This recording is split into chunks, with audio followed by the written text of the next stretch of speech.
Now, in discussing events of the Civil War, as we know, the United States had slavery over on this side of the world.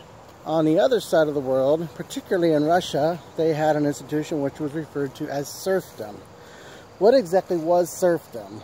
Serfdom was born pretty much out of the feudal system, which grew during the Dark Ages, which was a system of landowners giving a part of their land to peasants in conditions that they work the land and pretty much take care of the land over, give them food, give them protection, so on and so forth.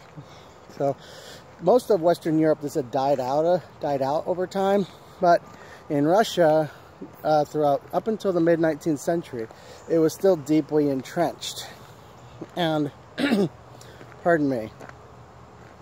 And it was just where the serfs had no control over anything. It became worse and worse for the serfs until finally in 1861, Tsar Alexander II, he decided to make a major reform. He decided to formally end serfdom in Russia, because he decided it was better that it be ended on his terms, his own way, rather than it be ended by another serf uprising and having it be completely done violently. So legally and technically they ended serfdom in 1861 in Russia.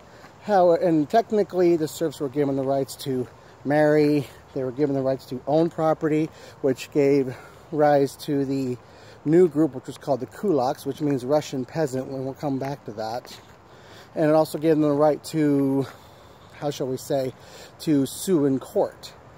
Now, much like the slavery changes here in America at the end of the war, they were technically and legally given certain rights, but at the same time, as we know in our own history in the United States, those laws weren't worth the paper they were written on. Because, well, technically they had certain rights legally, like after 1865 the slaves were granted their freedom and granted rights to vote and other things. Technically, those laws were not largely enforced. So, another major factor in comparing and contrasting slavery versus serfdom, now the serfs were actually bound to the land itself. They were actually bound to the property, and so on. So, and the landowners did not actually own the serfs.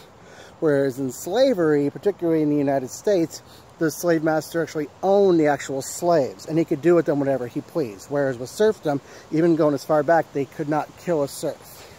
So that's where it would compare and contrast. The slaves were bound to the slave owners, whereas the serfs were bound to the land.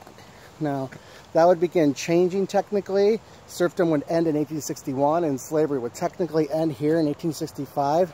But nothing really would change with that until the Bolshevik Revolution in Russia in 1917, and after the Civil Rights Movement here on this side in the 1960s. So, there you go.